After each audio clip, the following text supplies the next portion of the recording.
Hi hello friends, ಹೇಗಿದ್ದೀರಾ ಎಲ್ಲರೂ ಚೆನ್ನಾಗಿದ್ದೀರಾ ಅಂತ ಅನ್ಕೊತೀನಿ. ನಾನು ಸಹ ಚೆನ್ನಾಗಿದ್ದೀನಿ. ಫ್ರೆಂಡ್ಸ್, ಇದು ಸೋಮವಾರದ ವ್ಲಾಗು. ಸೋಮವಾರ ಬೆಳಗ್ಗೆ ನಾನು ಆ, ಬೈ ಡೈಲಿ ಬೆಳಗಿನ ರೊಟೀನ್ ಯಾವ್ದು ಅದೆಲ್ಲ ಮುಗಿಸ್ಕೊಂಡು ನಾನೀಗ ವ್ಲಾಗ್ ಶುರು ಮಾಡಿದ್ದೀನಿ. ಈ ವ್ಲಾಗ್ ಬಂದು ಎಲ್ಲವರೆಗೂ ಹೋಗುತ್ತೆ ಅಂತ ಗೊತ್ತಿಲ್ಲ, ಏನೆಲ್ಲ ಮಾಡ್ತೀನಿ ಅಂತ ಗೊತ್ತಿಲ್ಲ. ಆಲ್ರೆಡಿ ನನ್ನ ಡೈಲಿ ರೊಟೀನ್ ಕೆಲಸ ಎಲ್ಲ ಮುಗಿಸ್ಕೊಂಡಿದ್ದೀನಲ್ವ, ಇನ್ನೇನಿರುತ್ತೆ, ಬರೀ ಅಡುಗೆ ಮಾಡೋದೊಂದಿರುತ್ತೆ. ಮತ್ತು ಒಂದು ಎಕ್ಸ್ಟ್ರಾ ಕೆಲಸ ಮನೆಯಲ್ಲಿ ಅಂದರೆ ಒಬ್ಬೊಬ್ಬರಿಗೆ ಒಂದೊಂದು ಥರ ಒಂದೊಂದು ರೀತಿಯಲ್ಲಿ ಬೇರೆ ಬೇರೆ ಕೆಲಸ ಇರುತ್ತೆ ದಿನನಿತ್ಯ. ಹಾಗೆ ನನ್ನ ಕೆಲಸ ಇವತ್ತು ಯಾವ ರೀತಿ ಹೋಗುತ್ತೆ, ಏನು ಮಾಡ್ತೀನಿ ಅಂತ ಇನ್ನೂ ನನಗೂ ಗೊತ್ತಿಲ್ಲ. ಇನ್ನು ಇವತ್ತು ಬಂದು ಸೋಮವಾರ ಅಲ್ವಾ. ಇನ್ನು ಸೋಮವಾರ ನನಗೆ ತಿಳಿದಂಗೆ ಶನಿವಾರ ಸೋಮವಾರ ಅಷ್ಟು ಕೆಲಸ ಇರೋದಿಲ್ಲ, ಭಾನುವಾರನೂ ಅಷ್ಟೇ. ಓಕೆ ಫ್ರೆಂಡ್ಸ್, ಇವತ್ತು ನೋಡೋಣ ಏನೆಲ್ಲ ಮಾಡ್ತೀನಿ ಅಂತ. ಮತ್ತು ನಾನು ಲಾಸ್ಟ್ ಟೈಮಲ್ಲಿ ಹಾಲು ಕಾಯಿಸಿದ್ನಲ್ಲ, ಆವಾಗ ಒಂದು ತಪ್ಪು ಮಾಡಿದ್ದೆ. ಏನು ತಪ್ಪು, ಏನು ಮಿಸ್ಟೇಕ್ ಮಾಡಿದೆ ಅಂತಂದರೆ, ಯಾವಾಗಲೂ ಅಷ್ಟೇ ನಾನು ಹಾಲಿನ ಪಾತ್ರೆಗೆ ಹಾಲು ಹಾಕ್ದಿದ್ದಕ್ಕೆ ಮುಂಚೆನೇ ನೀರು ಹಾಕ್ಬಿಟ್ಟು ಸ್ವಲ್ಪ ನೀರು ಹಾಕಿ ಅದಕ್ಕೆ ಆಮೇಲೆ ಹಾಲು ಹಾಕ್ತಿದ್ದೆ. ಆದರೆ ಹೋದ ಸರಿ ನಾನು ಆ ಥರ ಮಾಡಿರಲಿಲ್ಲ, ಡೈರೆಕ್ಟು ಹಾಲು ಹಾಕ್ಬಿಟ್ಟೆ. ಹಾಲು ಹಾಕಿ ಕಾಯಿಸಿದ್ದಕ್ಕೆ ನೋಡಿ ಯಾವ ಥರ ಆಗಿದೆ ಫ್ರೆಂಡ್ಸ್. ಅದು ತುಂಬ ಜಾಸ್ತಿ ಜಿಡ್ಡು ಹೋಗ್ಬಿಟ್ಟಿದೆ. ನಾವು ಯಾವಾಗಲೂ ಅಷ್ಟೇ ಹಾಲು ಹಾಕ್ದಿದ್ದಕ್ಕೆ ಮುಂಚೆ ಸ್ವಲ್ಪ ನೀರು ಹಾಕಿ ಆಮೇಲೆ ಹಾಲು ಹಾಕಿ ಪಾತ್ರೆಯಲ್ಲಿ ಕಾಯಿಸೋದ್ರಿಂದ ಅಷ್ಟು ಜಿಡ್ಡು ಕಟ್ಕೊಳೋದಿಲ್ಲ ಫ್ರೆಂಡ್ಸ್. ಆವಾಗ ನಮಗೂ ತೊಳೆಯೋದಕ್ಕೆ ಈಸಿ ಆಗುತ್ತೆ ಮತ್ತು ಪಾತ್ರೆನೂ ಚೆನ್ನಾಗಿರುತ್ತೆ.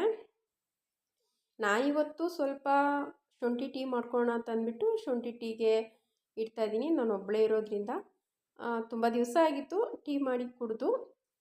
ಯಾಕೆ ಅಂತಂದರೆ ಇವತ್ತು ಟೀ ಮಾಡ್ತಾಯಿರೋದು ಸ್ವಲ್ಪ ಕೋಲ್ಡ್ ಆಗಿದೆ. ಮತ್ತು ಇವಾಗ ಕೊರೆಗಾಲ ಅಲ್ವಾ ಫ್ರೆಂಡ್ಸ್, ತುಂಬ ಕೋಲ್ಡ್ ಆಗಿರುತ್ತೆ. ಸ್ವಲ್ಪ ಆವಾಗವಾಗ ಈ ಥರ ಟೀ ಮತ್ತು ಕಾಫಿ ಮಾಡಿ ಕುಡಿಯೋದು ಬೆಟರು. ಇವಾಗ ಏನು ಜಾಸ್ತಿ ಜ್ಯೂಸ್ಗಳು ಅದೆಲ್ಲ ಏನು ಕುಡಿಯೋದಕ್ಕಾಗಲ್ವಲ್ಲ, ಹಾಗೆ ನಾನು ಸ್ವಲ್ಪ ಶುಂಠಿ ಟೀ ಮಾಡ್ಕೊತಾ ಇದ್ದೀನಿ. ಮತ್ತು ಒಂದು ಕಡೆ ಮೊಸರು ಸಹ ಸ್ವಲ್ಪ ಹಾಲಿತ್ತಲ್ಲ, ಅದಕ್ಕೆ ಎಪ್ಪಾಕೋಣ ಅಂತಂದ್ಬಿಟ್ಟು ಹಾಲು ಸಹ ಕಾಯಕ್ಕೆ ಇಡ್ತಾಯಿದ್ದೀನಿ. ಮತ್ತು ರಾತ್ರಿ ನಾನು ಮುದ್ದೆ ಪಾತ್ರೆ ನೆನೆಸಿರಲಿಲ್ಲ, ಇವಾಗ ಮುದ್ದೆ ಪಾತ್ರೆನ ನೆನೆಯೋಕ್ಕೆ ಹಾಕ್ತಾಯಿದ್ದೀನಿ. ಅದನ್ನ ನಾನು ಎಲ್ಲ ಕೆಲಸ ಮಾಡ್ಕೊಳ್ಳೋ ಅಷ್ಟರಲ್ಲಿ ಮುದ್ದೆ ಪಾತ್ರೆನೂ ಸಹ ನೆನೆಯುತ್ತೆ, ಆವಾಗ ತೊಳೆಯೋದಕ್ಕೆ ಈಸಿ ಆಗುತ್ತೆ ಅಲ್ವಾ. ಮತ್ತು ಇವತ್ತು ಟಿಫನ್ನು ಒಬ್ಳಿಗೆ ಏನು ಮಾಡ್ಕೊಳೋದು ಗೊತ್ತಾಗ್ತಾ ಇಲ್ಲ. ಸರಿ ನೋಡೋಣ ಏನು ಮಾಡ್ಕೊಳೋದು ಅಂತ ಅಂದ್ಬಿಟ್ಟು ಮತ್ತು ನಾನು ಅಂಗಡಿಗೆ ಹೋಗಿ ಮೊಸರು ಪ್ಯಾಕೆಟ್ ತೊಗೊಂಬಂದಿದ್ದೆ. ಹಳೆ ಮೊಸರು ಅದು ಸ್ವಲ್ಪ ಹಳೇದಾಗಿತ್ತಲ್ವ, ಮತ್ತೆ ಹಾಕಿದ್ರೆ ಚೆನ್ನಾಗಿರೋದಿಲ್ಲ, ಅದನ್ನೇನೆ ಅಂತಂದ್ಬಿಟ್ಟು ಅದು ಫುಲ್ಲು ಖಾಲಿ ಮಾಡಿಬಿಟ್ಟು ಈಗ ಹೊಸ ಪ್ಯಾಕೆಟ್ ತಂದು ಹೆಪ್ಪಾಕಿದ್ದೀನಿ. ಮತ್ತು ತಲೆಗೆ ಎಣ್ಣೆ ಇಡೋಣ ಅಂತ ಸ್ವಲ್ಪ ಬಿಸಿ ಮಾಡಿ ಇಡೋಣ ಅಂದ್ಬಿಟ್ಟು ಸ್ಟವ್ ಮೇಲೆ ಇಟ್ಟೆ ಫ್ರೆಂಡ್ಸ್. ಆದರೆ ನಾನು ಮಾಡ್ಕೊಂಡಿದ್ದ ತಪ್ಪು ಏನು ಅಂತಂದರೆ, ನಾನು ಸ್ವಲ್ಪ ಏನಾದರೂ ಅಲ್ಲೇ ನಿಂತಿದ್ದರೆ ನಿಜವಾಗ್ಲೂ ನನ್ನ ಮುಖ ಎಲ್ಲ ಫುಲ್ಲು ಬರ್ನ್ ಆಗೋಗ್ಬಿಡ್ತಿತ್ತು. ಆ ತಪ್ಪು ಕೆಲಸ ಮಾಡ್ಕೊಂಡ್ಬಿಟ್ಟೆ ನಾನು. ಎಣ್ಣೆ ಕಪ್ಗೆ ಸ್ವಲ್ಪ ಎಣ್ಣೆ ಹಾಕಿದಾಗ ಅದರಲ್ಲಿ ನೀರಿರೋದು ನಾನು ನೋಡ್ಕೊಂಡಿರಲಿಲ್ಲ. ಅಂದರೆ ನೋಡ್ಕೊಂಡಿಲ್ಲ ಅಂದರೆ ಅಷ್ಟಿಲ್ಲ ಬಿಡು, ಒಂದು ಚಿಟಿಕೆ ತಾನೇ ಅಂತ ಸುಮ್ಮನೆ ಆಗಿದ್ದೆ ಅಷ್ಟೇ ಫ್ರೆಂಡ್ಸ್. ಅದು ಒಂದೇ ಒಂದು ಚಿಟಿಕೆ ಆದ್ರೂ ಅದು ಫುಲ್ಲು ಅದು ನನ್ನ ಎಣ್ಣೆ ಕಾಯ್ತಾ ಅದೇನಾದ್ರು ಫುಲ್ಲು ನಾವು ಇವಾಗ ಸಾಸಿವೆ ಹಾಕಿದ್ರೆ ಹೆಂಗೆ ಸಿಡಿಯುತ್ತೋ ಅದಕ್ಕಿಂತ ಜಾಸ್ತಿನೇ ಸಿಡಿದ್ಬಿಡ್ತು ಫ್ರೆಂಡ್ಸ್. ನಾನು ಅಲ್ಲಿ ನಿಂತ್ಕೊಂಡೆಲ್ಲ ದೂರ ಹೋಗ್ಬಿಟ್ಟೆ. ನೋಡ್ತಾ ಇರ್ಬೋದು ಅದೆಲ್ಲ ಹೆಂಗಾಗಿದೆ ಅಂತ, ನೀವೇ ನೋಡಿದ್ರಲ್ಲ. ಇವಾಗೆಲ್ಲ ಅದನ್ನ ತೆಗ್ದಿಟ್ಬಿಟ್ಟು ಇವಾಗ ನೀಟಾಗಿ ಮತ್ತೆ ನಾನು ಸ್ಟವ್ವು ಆ ಕಡೆ ಗ್ಯಾಸ್ ಕಟ್ಟೆ ಮತ್ತು ಅಡುಗೆ ಮನೆ ಆ ಟೈಲ್ಸ್ ಏನಿದೆ ಅದೆಲ್ಲ ಫುಲ್ಲು ಕ್ಲೀನ್ ಮಾಡ್ಕೊತಾ ಇದ್ದೀನಿ. ಇದು ಒಂದಕ್ಕೆ ಎರಡು ಕೆಲಸ ಅಂತಲೇ ಹೇಳ್ಬೋದು, ಆ ಥರ ಮಾಡ್ಕೊಂಡಿದ್ದೆ. ಆದರೆ ಇನ್ನು ಸ್ವಲ್ಪ ಏನಾದರೂ ಇದ್ದಿದ್ರೆ ನಾನು ಫುಲ್ಲು ಸಿಡಿದೋಗ್ಬಿಡ್ತಾಯಿತ್ತು ಎಣ್ಣೆ ಎಲ್ಲ. ಇವಾಗ ಅದನ್ನೆಲ್ಲ ನೀಟಾಗಿ ಕ್ಲೀನ್ ಮಾಡ್ಕೊತಾ ಇದ್ದೀನಿ. ಈ ಥರ ಕೆಲಸ ನೀವು ಯಾರೂ ಮಾಡೋಕ್ಕೆ ಹೋಗಬೇಡಿ. ಏನು ಒಂದು ಸ್ವಲ್ಪ ನೀರಲ್ವ ಅಂತ ಅಂದ್ಬಿಟ್ಟು ಸ್ವಲ್ಪ ಯಾಮಾರಿಕೆ ಇಷ್ಟ ಆಗಿದೆ. ಎಣ್ಣೆಯಲ್ಲಿ ಒಂದು ವೇಳೆ ಏನಾದರೂ ನೀರಿಗೇನಾದರೂ ಒಂದು ಚುಕ್ಕೆ ಎಣ್ಣೆ ಬಿದ್ದರೆ ಏನೂ ಆಗೋದಿಲ್ಲ ಫ್ರೆಂಡ್ಸ್. ಆದರೆ ಅಷ್ಟು ಎಣ್ಣೆಗೆ ಒಂದು ತೊಟ್ಟು ನೀರು ಬಿದ್ದರೆ ನೋಡಿ ಎಷ್ಟು ಅವಾಂತರ ಆಗುತ್ತೆ ಅಂತ. ಎಲ್ಲ ಕ್ಲೀನ್ ಮಾಡ್ಕೊತಾ ಇದ್ದೀನಿ. ಮತ್ತು ನಾನು ನಿನ್ನೆ ತಲೆಗೆ ಮೆಹಂದಿ ಹಾಕ್ಕೊಂಡು ಅದಕ್ಕೆ ಇವತ್ತು ನಿನ್ನೆ ತಲೆಗೆ ಮೆಹಂದಿ ಹಾಕ್ಕೊಂಡಿದ್ದಲ್ಲ, ಇವತ್ತು ಸ್ವಲ್ಪ ತಲೆಗೆ ಎಣ್ಣೆ ಹಾಕ್ಕೊಳ್ಳೋಣ ಅಂತ. ಆ ಥರ ಮಾಡೋದ್ರಿಂದ ನಮ್ಮ ಕೂದಲು ಸಹ ಚೆನ್ನಾಗಿರುತ್ತೆ. ಮತ್ತು ನಾವು ಮೆಹಂದಿ ಹಾಕಿರ್ತೀರಲ್ವ, ಒಂದು ಒಳ್ಳೆ ಶೈನಿಂಗ್ ಬರುತ್ತೆ. ಮೆಹಂದಿ ಹಾಕ್ಬಿಟ್ಟು ತಕ್ಷಣವೇ ನಾವು ಶಾಂಪು ಹಾಕಿ ತೊಳೆಯೋದಿಲ್ಲ. ಬರೀ ಮೆಹಂದಿ ಹಾಕಿ ಬರೀ ನೀರಲ್ಲೇ ತೊಳೆದಿರ್ತೀರಲ್ವ, ಆಮೇಲೆ ಮಾರನೇ ದಿವಸ ಈ ಥರ ತಲೆಗೆ ಎಣ್ಣೆ ಇಡ್ತೀರಿ. ಈ ತಲೆಗೆ ಎಣ್ಣೆ ಇಡಬೇಕಾದ್ರೆ ನಾವು ಯಾವಾಗಲೂ ಅಷ್ಟೇ ಒಂದು ಸ್ವಲ್ಪ ಉಗುರು ಬೆಚ್ಚ ಮಾಡಿಕೊಂಡು ತಲೆಗೆ ಎಣ್ಣೆ ಇಕ್ಕೋದ್ರಿಂದ ನಮ್ಮ ಕೂದಲಿಗೂ ಅಷ್ಟೇ ಒಂದು ಕೂದಲು ಜಾಸ್ತಿ ಉದುರೋದೇ ಇಲ್ಲ. ಸುಮ್ಮನೆ ಒಂದು ಸ್ವಲ್ಪ ಬೆಚ್ಚಗೆ ಮಾಡಿಕೊಂಡ್ರೆ ಸಾಕು ಫ್ರೆಂಡ್ಸ್. ತುಂಬ ಬಿಸಿ ಬಿಸಿಯೂ ಸಹ ಇಡಬಾರ್ದು. ಆದರೆ ನನಗೆ ಕೂದಲು ತುಂಬಾ ಉದುರ್ತಾ ಇದೆ. ಅದು ಯಾಕೆ ಅಂತ ಗೊತ್ತಿಲ್ಲ. ನಾನು ಸುಮಾರು ಶಾಂಪೆಲ್ಲ ಯೂಸ್ ಮಾಡಿದ್ದೀನಿ, ಮತ್ತು ಕೊಬ್ಬರಿ ಎಣ್ಣೆ ನಾನು ಬೇರೆ ಯಾವುದೂ ಯೂಸ್ ಮಾಡೋದಿಲ್ಲ, ಪ್ಯಾರಾಶೂಟೇ ಯೂಸ್ ಮಾಡೋದು. ಪ್ಯಾರಾಶೂಟು ಈಗ ನಾನು ಈ ಬಾಟ್ಲಲ್ಲಿ ಇವಾಗ ನನ್ನ ಫ್ರೆಂಡ್ ಒಬ್ಬರು ಕೊಟ್ಟಿದ್ದರು. ಅವರು ಮನೆಯಲ್ಲೇ ಮಾಡಿರೋದು ಅಂತ ಹೇಳಿದ್ದಕ್ಕೆ ಸರಿ ಅಂತಂದ್ಬಿಟ್ಟು ಅದನ್ನ ತೊಗೊಂಬಂದು ಹಾಕ್ತಾಯಿದ್ದೀನಿ.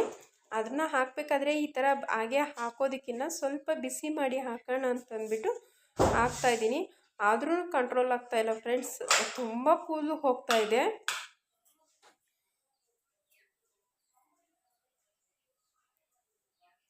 ಅದನ್ನು ಕಟ್ ಮಾಡೋಣ ಅಂತ ಅಂದ್ಕೊತೀನಿ. ಯಾಕೆ ಕಟ್ ಮಾಡೋದಕ್ಕೆ ಮನಸ್ಸು ಬರ್ತಾಯಿಲ್ಲ ಫ್ರೆಂಡ್ಸ್. ನನಗೆ ಕೂದಲು ತುಂಬ ಉದ್ದ ಅಂದರೆ ತುಂಬ ಇಷ್ಟ, ಬೆಳೆಸೋದಕ್ಕೆ ಇಷ್ಟಪಡ್ತೀನಿ. ಆದರೆ ಏನು ಮಾಡೋದು ಫ್ರೆಂಡ್ಸ್, ತುಂಬ ಕೂದಲು ಹೋಗುತ್ತೆ ಅಲ್ವಾ. ಅದಕ್ಕೆ ನನಗೆ ಒಂದೊಂದು ಸರಿ ಕಟ್ ಮಾಡಿಸ್ಬಿಡ್ಬೇಕಪ್ಪ, ಶಾರ್ಟ್ ಕಟ್ಸ್ ಮಾಡಿಸ್ಬೇಕು ಅಂತ ಅಂದ್ಕೊತೀನಿ. ಇವಾಗ ಟಿಫನ್ ಏನಾದರೂ ಮಾಡ್ಕೊಬೇಕು, ಇರೋದು ನಾನು ಒಬ್ಬಳೇ. ನೋಡೋಣ ಫ್ರೆಂಡ್ಸ್ ಏನು ಮಾಡೋದು. ನೆನ್ನೆಲ್ಲ ನಾನ್ ವೆಜ್ ತಿಂದಿರ್ತೀನಲ್ವ, ಸ್ವಲ್ಪ ಏನಾದರೂ ಲೈಟಾಗಿ ಏನಾದರೂ ಮಾಡ್ಕೊಬೇಕು. ಇನ್ನು ಮೊಸರನ್ನ ತಿಂದರೆ ಬೆಟರು, ಆದರೆ ಮೊಸರನ್ನ ಇವಾಗ ತಿನ್ನೋಕ್ಕಾಗಲ್ಲ. ಅಂದರೆ ಸ್ವಲ್ಪ ಚಳಿಗಾಲ ಅಲ್ವಾ, ಸ್ವಲ್ಪ ಕೋಲ್ಡ್ ಸಹ ಆಗಿದೆ ನನಗೆ, ಹಂಗಾಗಿ ಮೊಸರನ್ನ ಬೇಡ. ಮೊಸರನ್ನಕ್ಕಿಂತ ಲೈಟಾಗಿ ಏನಾದರೂ ಸ್ವಲ್ಪ ಅನ್ನ ರಸ ಮಾಡ್ಕೊಳೋದು ಬೆಟರು ಅಂತ ಅಂದ್ಬಿಟ್ಟು ನಾನು ಈ ರೇಷನ್ ಅಕ್ಕಿ ಬರುತ್ತೆ ಅಲ್ವಾ, ಸೊಸೈಟಿನಲ್ಲಿ ಕೊಡ್ತಾರಲ್ಲ ರೇಷನ್ ಅಕ್ಕಿ, ಆ ಅಕ್ಕಿನಲ್ಲಿ ಗಂಜಿಯಾಗಿ ಅನ್ನ ಮಾಡಿ ಸ್ವಲ್ಪ ಏನಾದರೂ ರಸ ಮಾಡ್ಕೊಳ್ಳೋಣ ಅಂತ. ರಸ ಬಂದು ಡಿಫ್ರೆಂಟಾಗಿ ಅಂತ ಏನೂ ಇಲ್ಲ, ಸ್ವಲ್ಪ ಈರುಳ್ಳಿ, ಟೊಮೊಟೊ, ಹುಣಸೆಹಣ್ಣು, ಇದು ಬೆಳ್ಳುಳ್ಳಿ ಎಲ್ಲ ಹೆಚ್ಚಾಕಿ, ಮತ್ತು ಮನೆಯಲ್ಲಿ ನಾವು ಮಾಡಿಟ್ಕೊಂಡಿರೋಂಥ ಸಾಂಬಾರು ಪುಡಿ ಇರುತ್ತಲ್ವ ಫ್ರೆಂಡ್ಸ್, ಅದರಿಂದ ರಸ ಮಾಡಿಕೊಂಡ್ರೆ ತುಂಬ ಚೆನ್ನಾಗಿರುತ್ತೆ. ಸ್ವಲ್ಪ ತಿನ್ನೋಕ್ಕೂ ಯಾವಾಗಲೂ ಒಂದೇ ಥರ ರಸ ಮಾಡ್ಕೊಳೋದಕ್ಕಿಂತ ಈ ಥರ ರಸ ಮಾಡಿಕೊಂಡ್ರೂ ಚೆನ್ನಾಗಿರುತ್ತೆ. ಇವಾಗ ನಾನು ರಸಕ್ಕೆ ಎಲ್ಲ ಕಟ್ ಮಾಡ್ಕೊತಾ ಇದ್ದೀನಿ. ಮತ್ತು ಫ್ರೆಂಡ್ಸ್, ಇಬ್ಬರು ನನ್ನನ್ನು ಕೇಳಿದರು, ಯೂಟ್ಯೂಬ್ ಮಾಡ್ತಾ ಇದ್ದೀರಲ್ಲ, ಇದರಿಂದ ನಿಮ್ಗೇನು ಬೆನಿಫಿಟ್ ಇದೆ, ಎಷ್ಟು ಬರುತ್ತೆ ಸಂಬಳ ಅಂತ. ಫ್ರೆಂಡ್ಸ್, ನಾನು ಸಂಬಳ ಅಂತ ಅಂದ್ಕೊಂಡೇನು ಯೂಟ್ಯೂಬಲ್ಲಿ ಮಾಡ್ತಾಯಿಲ್ಲ. ನನಗೇನೋ ಒಂದು ಇಷ್ಟ ಆಯಿತು, ಏನಾದರೂ ಒಂದು ಮಾಡಬೇಕಲ್ವಾ ಅಂತ ಅಂದ್ಬಿಟ್ಟು ನಾನು ಯೂಟ್ಯೂಬ್ ಸ್ಟಾರ್ಟ್ ಮಾಡಿದೆ. ಅಂದರೆ ಇವಾಗ ನಾನು ಯೂಟ್ಯೂಬ್ ಸ್ಟಾರ್ಟ್ ಮಾಡೋದಕ್ಕೂ ಮುಂಚೆನೇ ಸುಮಾರು ಜನದ್ದು ನಾನು ಸಹ ನೋಡ್ತಾ ಇದ್ದೆ. ಆವಾಗ ನನಗೂ ಅನಿಸ್ತು, ನಾನು ಸಹ ಯಾಕೆ ಯೂಟ್ಯೂಬ್ ಮಾಡಬಾರ್ದು ಅಂತ. ಒಬ್ಬೊಬ್ಬರಲ್ಲೂ ಒಂದೊಂದು ಥರ ಟ್ಯಾಲೆಂಟ್ ಇರುತ್ತೆ ಅಲ್ವಾ ಫ್ರೆಂಡ್ಸ್. ಅದೇ ಥರ ನನ್ನಲ್ಲಿ ಟ್ಯಾಲೆಂಟು, ನನಗೆ ಅದು ನನ್ನ ಕೆಲಸ ನನಗಿಷ್ಟ ಆಗುತ್ತೆ, ಅದು ಬೇರೆಯೊಬ್ರಿಗೆ ಇಷ್ಟ ಆಗುತ್ತೋ ಇಲ್ಲ ಅದು ನನಗೆ ಗೊತ್ತಿಲ್ಲ. ಆದರೂ ನಾವು ಮಾಡ್ತಾ ಇರೋವಂಥ ಕೆಲಸ ಇನ್ನೊಬ್ರಿಗೆ ಇಷ್ಟ ಆಗುತ್ತೆ ಅನ್ನೋದಾದರೆ ನಾವು ಮಾಡಿಕೊಂಡು ನಮ್ಮಲ್ಲಿ ಇರೋದೊಂದು ಕೆಲಸ ನಾವು ಅವರಿಗೆ ತೋರಿಸ್ಕೊಟ್ಟಂಗೂ ಆಗುತ್ತೆ ಮತ್ತು ಹೇಳ್ಕೊಟ್ಟಂಗೂ ಆಗುತ್ತೆ ಅಲ್ವಾ. ಮಾಡೋದ್ರಲ್ಲಿ ತಪ್ಪೇನೂ ಇಲ್ಲ. ಯೂಟ್ಯೂಬು ನನಗೊಂದು ಸ್ವಲ್ಪ ಖುಷಿನೇ ಅಂತ ಅನಿಸ್ತು ಯೂಟ್ಯೂಬಿಗೆ ಬಂದ ಮೇಲೆ. ಯಾಕೆ ಅಂತಂದರೆ ಒಂದು ಹೊಸ ಫ್ರೆಂಡ್ಸ್ಗಳು ತುಂಬ ಜನ ಸಿಕ್ಕಿದ್ದಾರೆ ನನಗೆ ಯೂಟ್ಯೂಬಲ್ಲಿ. ಡೈರೆಕ್ಟಾಗಿ ನಾನು ಕೆಲಸ ಮಾಡೋ ಜಾಗದಲ್ಲಿ ಡೈರೆಕ್ಟಾಗಿ ಸಿಕ್ಕಿ ಫ್ರೆಂಡ್ಶಿಪ್ ಆಗಿರೋದೇ ಅವರು ಆ ಥರ ಫ್ರೆಂಡ್ಶಿಪ್ ಅಂತಂದರೆ ಒಂಥರ, ಆದರೆ ಯೂಟ್ಯೂಬಲ್ಲಿ ಸಿಕ್ಕಿರೋ ಅಂದರೆ ಇನ್ನೊಂದು ಥರ ಫ್ರೆಂಡ್ಶಿಪ್ಪು. ನನಗೊಂಥರ ಚೆನ್ನಾಗಿದೆ ಈ ಯೂಟ್ಯೂಬ್ ಜರ್ನಿ, ತುಂಬ ಖುಷಿ ಆಯಿತು. ಏನಂತಂದರೆ ನಾವು ಯೂಟ್ಯೂಬಲ್ಲಿ ಸ್ವಲ್ಪ ಬೇಗ ಸಕ್ಸಸ್ ಕಾಣೋದು ಸ್ವಲ್ಪ ಲೇಟ್ ಆಗ್ತಾಯಿದೆ, ಅದು ಆ ಬೇಜಾರೊಂದು ಬಿಟ್ಟರೆ. ಆದರೆ ನಮಗೆ ಯೂಟ್ಯೂಬಿಂದ ಒಂದು ತುಂಬಾ ಯೂಸ್ಫುಲ್ ಅಂತಾನೆ ಹೇಳ್ಬೋದು ಯೂಟ್ಯೂಬು. ಬರೀ ಸಂಬಳ, ಪೇಮೆಂಟು, ದುಡ್ಡು ಬರೀ ಅಷ್ಟೇ ಅಲ್ಲ ಫ್ರೆಂಡ್ಸ್. ನಾವಿವಾಗ ಮನೆಯಲ್ಲೇ ಇದ್ದೀರಿ, 4 ಗೋಡೆ ಮಧ್ಯೆನೇ ಇದ್ದೀರಿ ಅಲ್ವಾ, ಇನ್ನು ನಾವೆಲ್ಲೂ ಹೊರಗಡೆ ಹೋಗಲ್ಲ. ನೀವು ನನ್ನ ವಿಡಿಯೋಸ್ ನೋಡ್ಬೋದು, ನಾನು ಹೊರಗಡೆ ಹೋಗೋದೇ ತುಂಬ ಕಮ್ಮಿ. ನಾನು ಯಾವಾಗಲೂ ಅಷ್ಟೇ ಮನೆಯಲ್ಲೇ ಇರ್ತೀನಿ. ಹಂಗಾಗಿ ನಮ್ಮ ಮನೆಯಲ್ಲಿ ನಾನು ಯಾವ ರೀತಿ ಕೆಲಸ ಮಾಡ್ಕೊತೀನಿ, ನನ್ನ ರೆಸಿಪಿ, ನಾನು ಮನೆಯಲ್ಲಿ ಯಾವ ರೀತಿ ಇರ್ತೀನಿ ಅನ್ನೋದನ್ನ ಈಗ ನಾನು ನಿಮ್ಮ ಹತ್ರ ಶೇರ್ ಮಾಡ್ಕೊತೀನಿ. ಹಾಗೆ ಒಬ್ಬೊಬ್ಬರು ಒಂದೊಂದು ಥರ ಅವರು ಶೇರ್ ಮಾಡ್ಕೊತಾರೆ. ಈಗ ಬರೀ ರೆಸಿಪಿ ಕೆಲವರು ಹೇಳಿದ್ರು, ನೀವು ಬರೀ ರೆಸಿಪಿನೇ ಹಾಕ್ಬೋದಲ್ವಾ ಅಂತ. ನಾನು ಅದು ಯೋಚನೆ ಮಾಡಿದೆ, ಬರೀ ರೆಸಿಪಿನೇ ಹಾಕ್ಬೋದಲ್ವಾ ಅಂತ. ನಾನು ರೆಸಿಪಿ ನಾವಿರೋದು ಇಬ್ಬರೇ ಫ್ರೆಂಡ್ಸ್. ನಾವಿರೋದು ಇಬ್ಬರೇ ಇರೋದ್ರಿಂದ, ಅದು ಅಲ್ಲದೆ ನಮ್ಮ ಯಜಮಾನ್ರಿಗೆ ಎನಿ ಟೈಮು ಮುದ್ದೆ ಸಾಂಬಾರು, ಅದು ಬಿಟ್ಟರೆ ಬೇರೆ ಏನೂ ಅವರು ಇಷ್ಟಪಟ್ಟು ತಿನ್ನೋದಿಲ್ಲ. ನಾನೇನಾದರೂ ಸ್ವಲ್ಪ ಅವ್ರಿಗೆ ಫೋರ್ಸ್ ಮಾಡಿ ಇದು ಚೆನ್ನಾಗಿದೆ, ಅದು ಚೆನ್ನಾಗಿದೆ, ತಿನ್ನು, ಯಾವಾಗಲೂ ಮುದ್ದೆ ಅಂತ ಏನು ಅಂತಂದರೆ ಅವಾಗ ಅವರು ಸ್ವಲ್ಪ ತಿಂತಾರೆ. ಅವ್ರಿಗೆ ಇಷ್ಟ ಇಲ್ಲ ಅಂತಂದಮೇಲೆ ಪದೇ ಪದೇ ನಾವು ಅದನ್ನೇ ಮಾಡಿ ಕೊಡೋದು ಚೆನ್ನಾಗಿರೋದಿಲ್ಲ. ಇನ್ನೂ ಒಂದು ಏನಂದರೆ, ಕೆಲವೊಂದು ಟೈಮಲ್ಲಿ ನಾನು ಅಷ್ಟೇ ಮುದ್ದೆನೇ ಇಷ್ಟಪಡ್ತೀನಿ. ಯಾವಾಗಲೂ ವೆರೈಟಿಗಳು ಇಷ್ಟಪಡೋದಕ್ಕೆ, ತಿನ್ನೋದಕ್ಕೆ ನನಗೂ ಇಷ್ಟ ಆಗೋದಿಲ್ಲ. ಅಲ್ಲಿಂದ ನಾನು ಮುದ್ದೆ ಸಾಂಬಾರು ಸ್ವಲ್ಪ ಜಾಸ್ತಿನೇ ಮಾಡೋದ್ರಿಂದ ಐಟಮ್ಸ್ ಎಲ್ಲ ಕಮ್ಮಿನೇ ಮಾಡೋದು. ಇನ್ನು ರೆಸಿಪಿ ಹಾಕೋದಕ್ಕೆ ಸ್ವಲ್ಪ ಕಷ್ಟ ಆಗುತ್ತೆ, ಬರೀ ರೆಸಿಪಿನೇ ಮಾಡಿ. ಅದಕ್ಕೆ ನಾನು ಯೋಚನೆ ಮಾಡಿದೆ, ರೆಸಿಪಿ ಜೊತೆ ಏನಾದರೂ ನಾನು ಅಪರೂಪಕ್ಕೆ ರೆಸಿಪಿ ಶೇರ್ ಮಾಡ್ಕೊಬೋದು, ಅದ್ರ ಜೊತೆ ನಾನು ಮನೆಯಲ್ಲಿ ಮಾಡೋವಂಥ ವ್ಲಾಗ್ನ ಯಾಕೆ ಶೇರ್ ಮಾಡ್ಕೊಬಾರ್ದು ಅಂತ ಅನಿಸ್ತು ನನಗೆ. ಅದಕ್ಕೆ ನಾನು ಈ ಥರ ವ್ಲಾಗ್ ಮಾಡಿದೆ ಫ್ರೆಂಡ್ಸ್. ಇದು ನನಗೆ ಸ್ಟಾರ್ಟಿಂಗಲ್ಲಿ ಚೆನ್ನಾಗಿ ವ್ಯೂಸ್ ಬರ್ತಾಯಿತ್ತು, ಲೈಕ್ಸು ಅಷ್ಟೇ, ಮತ್ತು ಸಬ್ಬು ಅಷ್ಟೇ ಚೆನ್ನಾಗಿ ಬರ್ತಾಯಿತ್ತು. ಇತ್ತೀಚೆಗೆ ಯಾಕೋ ಗೊತ್ತಿಲ್ಲ ಫ್ರೆಂಡ್ಸ್, ತುಂಬಾ ಡೌನ್ ಆಗೋಗ್ಬಿಟ್ಟಿದೆ ನನ್ನ ಯೂಟ್ಯೂಬ್ ಜರ್ನಿ. ನನಗೆ ವ್ಯೂಸ್ ಬರ್ತಾಯಿಲ್ಲ, ಒಂದು ಲೈಕ್ ಬರ್ತಾಯಿಲ್ಲ, ಒಂದು ಕಮೆಂಟ್ಸ್ ಅಂತೂ ಇವಾಗ ನಾನು ತುಂಬ ಜನಕ್ಕೆ ನೋಡಿ ಕಮೆಂಟ್ಸ್ ಹಾಕಿರ್ತೀನಿ, ಆದರೆ ಬೇರೆಯವರು ಯಾರೂ ನನಗೆ ನನ್ನ ವೀಡಿಯೋಸ್ ನೋಡಿ ಕಮೆಂಟ್ ಮಾಡ್ತಾಯಿಲ್ಲ. ತುಂಬ ಜನ ನೋಡ್ತಿದ್ದಾರೆ, ಬಟ್ ಅವ್ರು ಯಾರು ನೋಡ್ತಿದ್ದಾರೆ ಅಂತ ನಮಗೆ ಗೊತ್ತಾಗಬೇಕಲ್ಲ ಫ್ರೆಂಡ್ಸ್. ನೀವು ಕಮೆಂಟ್ ಮಾಡಿದ್ರಿ ಅಲ್ವಾ, ಮಾಡಿ ನಾವು ಏನೋ ಒಂದು ನಮ್ಮ ಯೂಟ್ಯೂಬಲ್ಲಿ ಈಗ ನನ್ನ ವೀಡಿಯೋಸಲ್ಲಿ ಏನು ಮಾಡ್ತಾಯಿದ್ದೀನಿ, ಅದು ತಪ್ಪಾ ಸರಿನಾ, ಅಥವಾ ಇದು ಚೆನ್ನಾಗಿದೆಯಾ, ಇದು ಚೆನ್ನಾಗಿಲ್ವಾ, ನೀವು ಈ ಥರ ಮಾಡ್ತೀರಿ, ಏನೋ ಒಂದು ಕಮೆಂಟ್ ಮಾಡಿದ್ರೆ ಆಗ ನನಗೂ ಗೊತ್ತಾಗುತ್ತೆ ಯಾರು ನೋಡ್ತಾ ಇದ್ದಾರೆ ನನ್ನ ವೀಡಿಯೋಸು, ಅವ್ರಿಗೆ ಇಷ್ಟ ಆಯಿತಾ ನಾನು ಮಾಡ್ತಾ ಇರೋದು, ಇಷ್ಟ ಆಗಿಲ್ವಾ, ನನ್ನಲ್ಲೂ ಒಂದು ತಪ್ಪು ಇದೆಯಾ, ಅದನ್ನ ಗುರುತಿಸ್ತಾರಾ, ಅದು ಹೇಳ್ತಾರಲ್ಲ ಅಂತ ನನಗೂ ಅವಾಗ ಅರ್ಥ ಆಗುತ್ತೆ.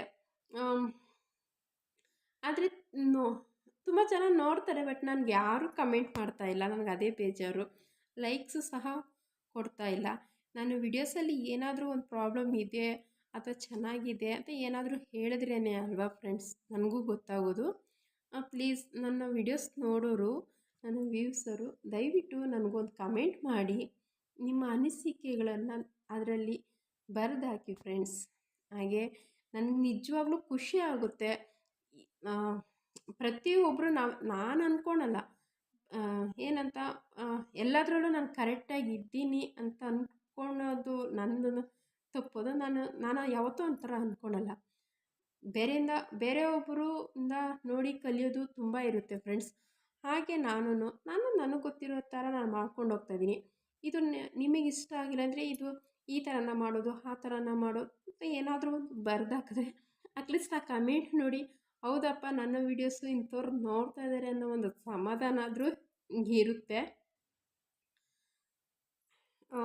ಓಕೆ ಫ್ರೆಂಡ್ಸ್, ನಾನು ಏನೇನೋ ಮಾತಾಡ್ತಾ ಇದ್ದೀನಿ, ಇದು ಮಾತು ನಿಮಗೆ ಇಷ್ಟ ಆಗುತ್ತೋ ಇಲ್ಲೋ ಗೊತ್ತಿಲ್ಲ, ಆದರೆ ಇದು ನಾನು ಹೇಳ್ಕೊಬೇಕು ಅಂತ ಅನಿಸ್ತು.